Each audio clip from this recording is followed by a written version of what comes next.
What's up, YouTube? Scatzilla, not me. The car, you already know. Yeah, a little bit raspy in my voice. I think I was sick for the last couple days. I just had some, but I worked through it, took medicine, whatever. Still fighting it off. So you're gonna hear little sniffs, little and so this is gonna be like a part 2 for the harmonic balancer issue. Now I researched it, so if you guys watched the first video, you guys seen that. Let me see if you can see it on here. Yeah, look, it's right there in the same spot. Man, how it landed in the same spot. I'm trying to get to it, but right there, there you go. You can see it's starting to come apart.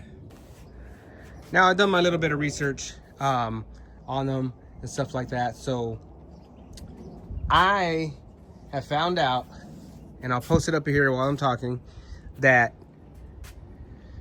between 40,000 and 100,000 miles on the 392s, that the harmonic balancers, the rubber inserts start to separate.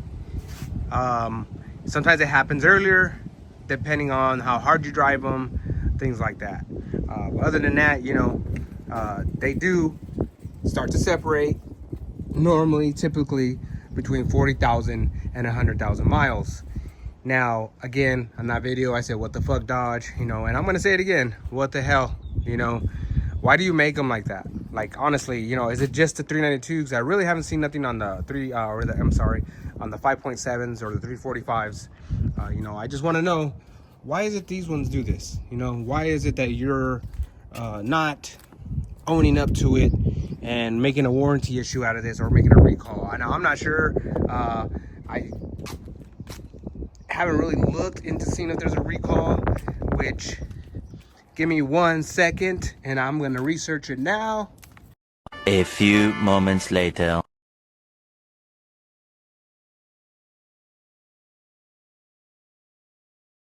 What? And as you can see, there is no recall. So I don't understand how you can have so much failures on it between those mileage and even earlier, that you wouldn't make a recall out of that. I mean, I would think, or at least be like, hey, anybody that has these cars, we're gonna warranty it. And if you noticed in that picture that I just posted, if you read it, majority of the time warranties won't even cover that. So, and that's basically what I just saw. But hopefully warranties do cover it, which Rafa, I believe, the buddy that his fell off, found it on the bottom of his splash guard underneath the car. I believe that his was covered under warranty, which is good. But why wouldn't they make a recall out of that? I don't know. You know what I'm saying? Like, it's just, it boggles my mind to think that, such a common problem on these cars, that they wouldn't recall that, and they wouldn't warranty. But like, look, we have an issue.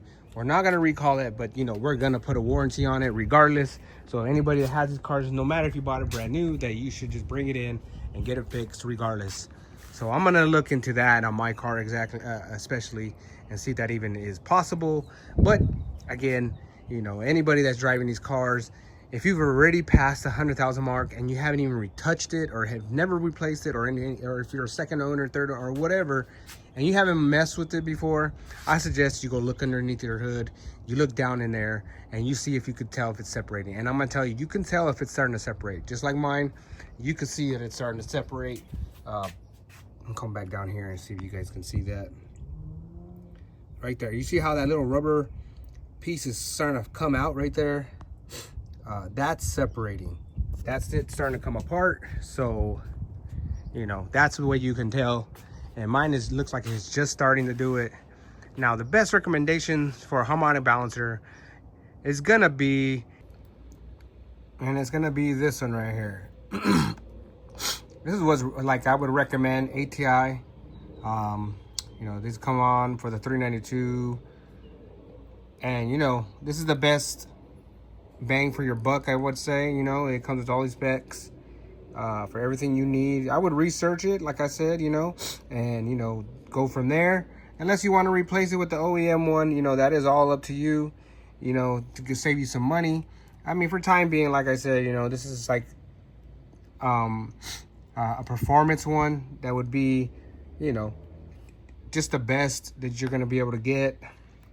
And like I said, if you want something that's, you know, just put an OEM back one in there, you know, to get you by, and that's fine. You know, it's going to last you another you have another up to 40,000 miles until that one probably goes out too, you know. So, you know, that's what you're looking at. You're going to go for performance, or you're going to go for OEM.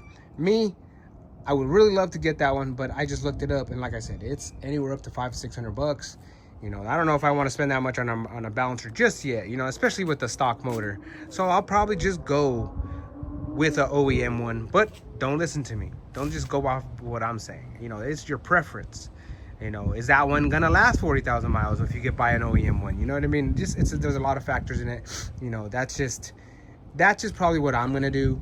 I'm just gonna buy an OEM one, just replace it for time being. And I'm not saying that I can't afford it. I just that, you know, as of this point, I don't want to put a high performance one in just yet. You know what I mean? Because, you know, that is a lot of money for a balancer. You know, and I'm not gonna say that they're cheap, but you know, that's still a lot of money for a balancer. But hey, also, you know, I got my video equipment. If any of you guys don't know, this is what I use for my video equipment, or I should say my equipment the stuff that I use. I just use my phone. Here's a big tripod that I use when I'm standing or something like that. I used to use what I have in my hand, the gimbal. I've had this for a while. I had to modify it so it works with the gimbal, but it works now. So this is what I use for my big tripod if I'm doing videos that consist of standing higher. And then, you know, this is for actually the gimbal. I put the gimbal in here, you know, and then this one has a wire and or a charger.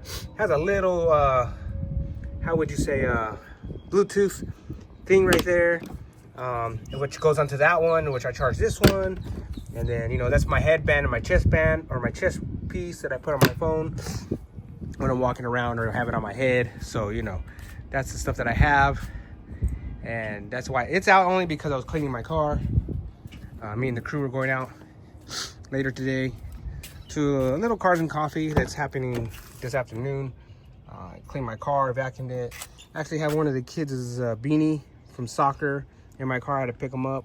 A club shirt that I'm gonna probably be giving away today to a new member if he shows, which he most likely will. Excuse me. Little tag that I got from a show that I was in. Just some little characteristics from Coco.